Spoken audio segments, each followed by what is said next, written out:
So, a lot of people currently are feeling down, demoralized, and even depressed because we are in such an unprecedented and just bizarre situation. Like, it really feels like we are living in the dystopian futures that, we read about in sci fi novels. It feels unreal almost. And there are some people who feel optimistic because, eventually COVID-19, this pandemic, it's going to go away, right? There's going to be a lot of damage. People are losing loved ones. People are dying. People are losing their jobs. They're losing their material wealth.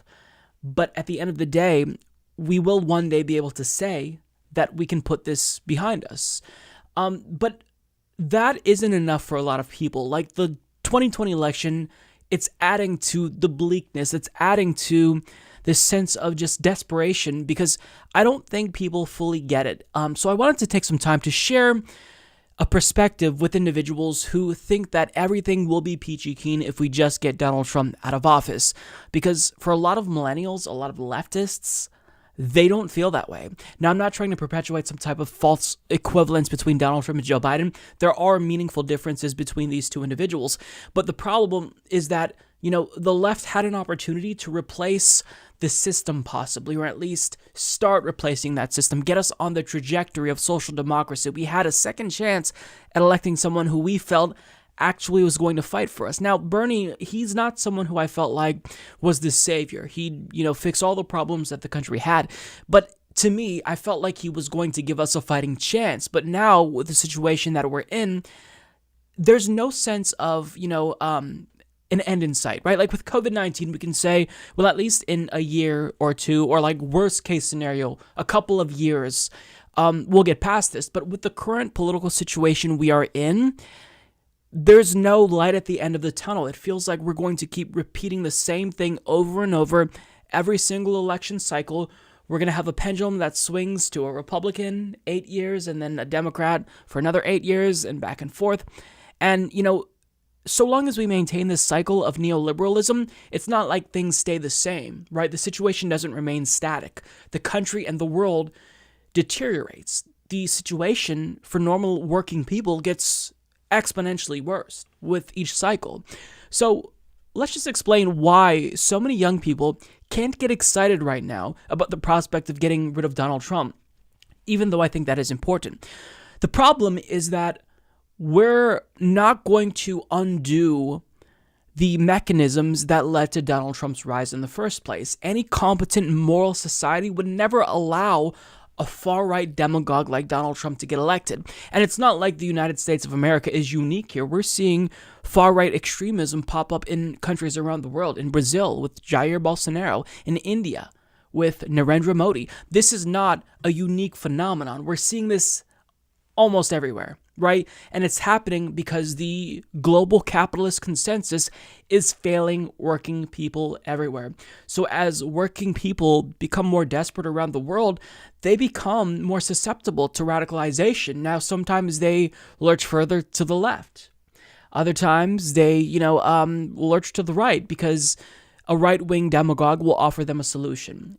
And that solution is usually bad. It's the immigrants, who are causing all of your problems. They're the ones who put you in this economic situation. I'm oversimplifying it, but for an example, so because this election will not actually be conducive to a change in the status quo, that's why so many people feel demoralized. So let's just think through why this is.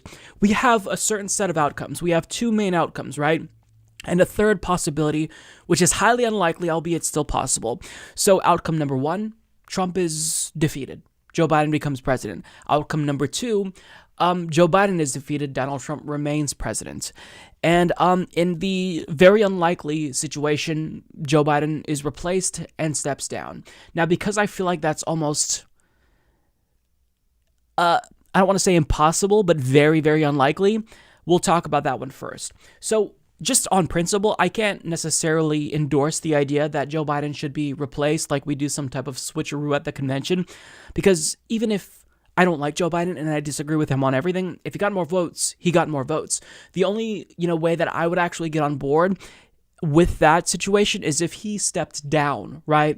And he said, I'm withdrawing my bid for the candidacy, for the presidency of the United States. If he did something like that, I would be okay with that. But one, he would never do that. And two, even if he did do that, in that best case scenario for the left, it's not going to lead to Bernie Sanders becoming the nominee. Democrats will still fight him tooth and nail, and it will be some other neoliberal who will take his place, getting us right back to square one, right? So I think we can basically rule that situation out. If Democrats switched him, with Andrew Cuomo, I think that would be wrong because they're undermining people who voted for Joe Biden, and it's not really going to change the conditions in this country, right? So that doesn't really matter. So what we're really presented with here is two realistic options of what's going to take place that aren't really going to help anyone, right? So if Donald Trump is defeated, that means that we've defeated Donald Trump. Orange man bad. That's good in and of itself, right? And the best outcome out of a Trump defeat for the left is that Joe Biden can replace Ruth Bader Ginsburg, assuming she's willing to step down. So he can replace Ruth Bader Ginsburg. However, even in that situation, the best situation that we can find ourselves in given the circumstances, I don't think that liberals fully comprehend that that's not enough. The Supreme Court already has a 5-4 conservative majority, and if Joe Biden is able to replace Ruth Bader Ginsburg, that doesn't change the overall makeup of the court. It's still going to be 5-4, meaning that we can still see an overturning of Roe v. Wade. We can see, the Obergefell, gay rights, marriage equality be overturned. We will see the dismantling of unions, labor rights. So the fact that the liberal wing of the Democratic Party, which is dominant, is basically hoping for a best case scenario where Joe Biden replaces Ruth Bader Ginsburg, that tells me that they haven't thought this fully through, because regardless of who replaces Ruth Bader Ginsburg, and I genuinely hope it is Joe Biden, we still have to fix the Supreme Court. And I don't necessarily know what that entails. Maybe we come up with a court packing plan, but you can't just be satisfied with Joe Biden replacing Ruth Bader Ginsburg. They're going to dismantle our system, give corporations even more power with that 5-4 conservative majority that they currently have, right? Now, of course, we don't want to expand the conservative lead on this court in the event that Justice Roberts wants to flip and side with the liberals. We don't want to do that, but at the same time, the status quo as it is, even in that best case scenario, is not a good situation. Conservatives are still dominant. And the fact that Democrats aren't actually coming up with an adequate plan to address this is unacceptable to me. It's already an issue, and to me, I worry because Democrats haven't taken this seriously. Now, furthermore, in the event Donald Trump is defeated and Joe Biden is the president, I absolutely expect him to undo some of the things that Donald Trump managed to undo since Obama, right? So you can expect Joe Biden to get us back into the Paris Climate Accord. You can expect Joe Biden to try to restart the Iran deal if Iran would even be willing to come to the table. But the problem with that is any change that we see from Joe Biden, he, gets back into Iran deal, best case scenario. He restarts DACA. All of this is most likely going to be change that takes effect almost exclusively via executive order, which can easily be undone by the next Republican president. So any major legislative accomplishment that he achieves, that has more staying power, right? Republicans, they've been trying to dismantle the Affordable Care Act by death by 1,000 cuts, but they can't just undo it with the next Republican administration. But we're not necessarily looking at a situation where Joe Biden is going to come in with a supermajority like Barack Obama. So with Joe Biden as president, you have to understand why the left doesn't feel like everything is going to be peachy keen, because fundamentally, we're still going to be stuck in the same situation. And the fact that Joe Biden hasn't really even talked about policy proposals is an issue, right? It's a really big issue. I don't really know where he stands on healthcare. He says that he supports a public option, but he came into the White House in 2008 saying he supported a public option, and we didn't get a public option. They didn't even propose it. So that's why you've got to understand why young people are so frustrated, because even if liberals get what they want, we're still looking at a really grim situation. Now let's look at the other alternative, where Donald Trump is reelected. I think this is probably the likely scenario, although COVID-19 has changed everything and Trump has bungled COVID-19, but his approval rating isn't as bad as it should be, which is astonishing to me. So Donald Trump, he gets another 4 years, will basically be in the same situation, albeit worse. We've kind of been on this downward trajectory into apocalypse, and that is 4 more years of absolutely no action when it comes to climate change. And not only that, what little progress we've made, he's going to try to undo it. Where we've made progress at the state level, Trump will try to undo that and challenge states. We're seeing this with his battle with California and their own CO2 emission regulations. So it's going to be bad. If Donald Trump is elected, he most likely will be replacing Ruth Bader Ginsburg, which gives conservatives a 6-3 majority. So any hope of maybe Roberts flipping and siding with liberals, that's gone because it doesn't matter. They have a little bit of a cushion there. They can do what they want. They can repeal Roe v. Wade. They can do anything they want. Republicans can pass, whatever legislation, however draconian it may be, and not worry about the Supreme Court overturning it. Whereas even if Bernie Sanders were elected president and he passed Medicare for all, we would have had to worry about them possibly overturning it. It would be a constant battle. So regardless of the outcome of this election cycle, we're not going to be in a good place. Now, I will say that I think objectively speaking, if you are a leftist, then Joe Biden will do the least amount of harm. They're both horrible choices, but one is going to cause a little bit less destruction than the other. And, there's this line of thinking that, well, what if we just were really organized and we put pressure on Joe Biden? I mean, sure, that's a possibility, but the problem is that if Joe Biden were going to be responsive to the left, don't you think he would be listening to you now when he needs your vote? So if you want to be realistic about the situation, best case scenario, given the set of circumstances we have, is Joe Biden replaces Ruth Bader Ginsburg. But that's it. That's it. Now, another benefit to ousting Donald Trump is that the prospect of war with Iran will largely be diminished. But the problem is that it will be diminished for another 4 to 8 years because another more competent Republican may come along and do what the party has wanted for decades now, war with Iran. So the problem that the left has with liberals and why the future looks so bleak is because everything that leads to wars, the military-industrial complex, everything that leads to economic insecurity, housing insecurity, these systems and institutions are not going to be dismantled, and we're not even going to try to dismantle them. And everything that Joe Biden purports to be running on, what we know, his criminal justice reform plan, he's literally undoing the harm that his policies caused in the first place. So the reason why with Bernie Sanders we felt hopeful is because even though we know Bernie Sanders is just one man, we're not expecting a utopian society after Bernie Sanders. But if we can show that social democracy, these types of policies are popular, then that could shift the Overton window more to the left. And that's really, really important. It's important because subsequent administrations in the Democratic Party know they have to adopt that line of thinking of Bernie Sanders if they want to be electable. That's what happened with FDR. Nobody, even Republicans, wanted to challenge the status quo because FDR was that popular. So this wasn't necessarily a guarantee that Bernie would be as popular as FDR.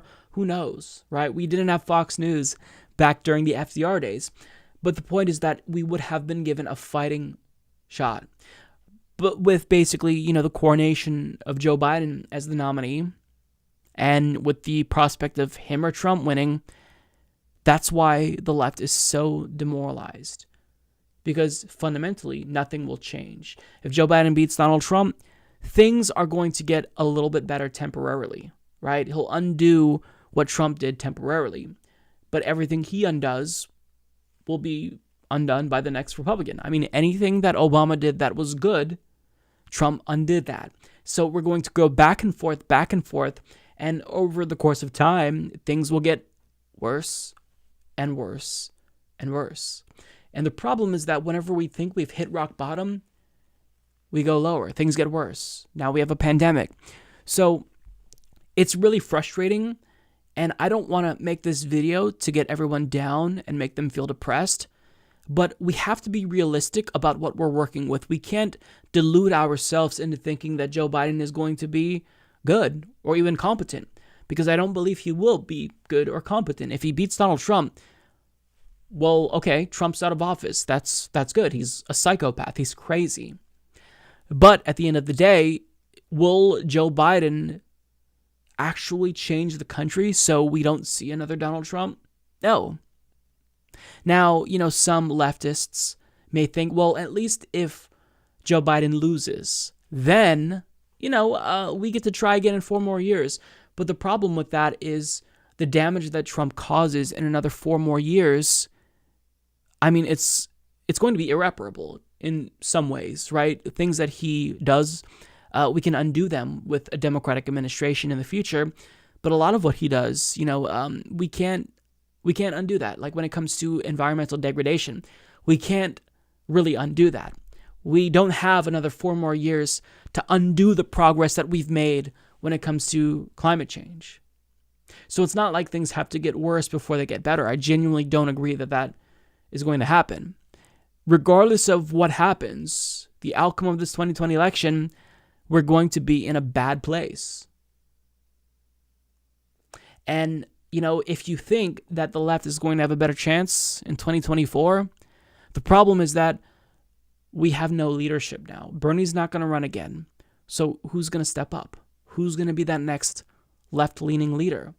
What's probably going to happen is, there's going to be that void that will need to be filled, but it's going to be filled by a corporate Democrat. There's going to be this vacuum left open, this space for left-wing politics in the Democratic Party, and we're going to see a charlatan like Obama come along and capitalize on it, but actually be a corporatist and not actually do anything to facilitate real change. And the reason why we could trust Bernie Sanders and that he would actually fight and not be a charlatan was because he has this 40-year track record. So the future, it looks grim, it looks bleak. But I think it's important that we're honest and open about this fact, because if we lie to ourselves, then we're not really going to know what we're working with. If we misdiagnose the problems that we're dealing with, we're not going to be able to apply adequate solutions, right? If we delude ourselves into thinking we can tweet at Joe Biden to get him to adopt Medicare for all, we're never going to get Medicare for all. So the reason why I say this is to want to educate liberals who think that the left is just being babies and we're just butthurt because our guy lost. No, this wasn't about Bernie Sanders. Bernie Sanders was a vessel for our ideas. That's all he was. That's it. So sure, we're mad that he didn't win, but this isn't just about our team losing. This goes deeper than that. This is about our future. And a lot of us don't feel like we have that. So that's part of the reason we need to educate people about where we're coming from. And I don't speak for everyone, but I can only speak for myself. But this is what a lot of leftists believe, that the situation sucks either way. And another reason why I'm making this video is because if we know what we're working with, if we actually are realistic and we assess the situation clear-eyed, not with rose-colored glasses about what could be, and we know what we're getting, then we can, I think, be more effective in organizing. The best thing we can get out of a Biden administration that will last for a while is an RGB replacement. He gets to fill that seat if it becomes vacant. But aside from that, we're not going to be able to convince him to adopt progressive policies. So within this time, we have to be real and think deeply about what we need to do as a collective to build power. And I'm not talking about, just increasing our voices, being louder. I'm talking about actually building power and not squandering what little leverage we have. So this is kind of an open-ended discussion. I can't, concisely tell you what we need to do because I genuinely don't know. And this is a time where we should all be introspective. But what I am saying is that, one, we have to be realistic about what we're working with in a Joe Biden administration or a Trump administration.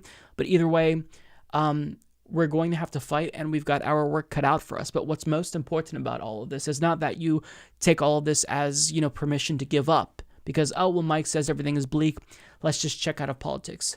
No, not at all. That's not what I want you to take away from this. I want you to take away from this that the future has not yet to be written. It's not here yet, right? So we're currently headed down this really dangerous path. The trajectory that we're on looks bad. But guess what? We still, believe it or not, have time to change that.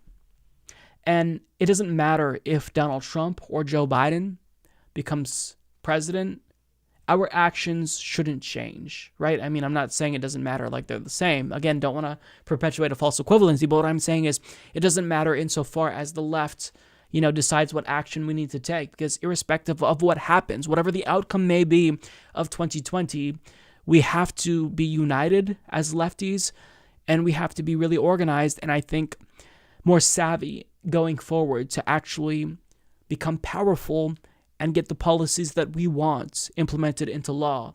Now, however we do that, I think we've got to think this through. But don't get down, get organized, and really fight. That's what's really important. So, I honestly don't know why I made this video. I wanted to kind of like give people who are libs this perspective, because I'm seeing people on, at least in my social circles, in my Facebook timeline, saying, oh, these Bernie bros, they're so insufferable. They won't stop crying because their guy lost. But that's such an oversimplification, and it's gross, right? Because that's not what this is about. I don't care, right? I'm not loyal to any one politician or party. I'll switch allegiance, like that, if I can get the policies that I want codified into law. And if, we get in this situation that's not possible, but hear me out. If hypothetically Joe Biden becomes president and he starts going crazy, passing Medicare for all, legalizing marijuana, I'll switch allegiance. I don't care. This isn't about Joe Biden versus Bernie Sanders. I just want policies implemented into law that will help people. That's all I want. That's all I'm looking for. I'm easy to please, I think, right? Because it's not about party. It's not about politicians. It's about policies.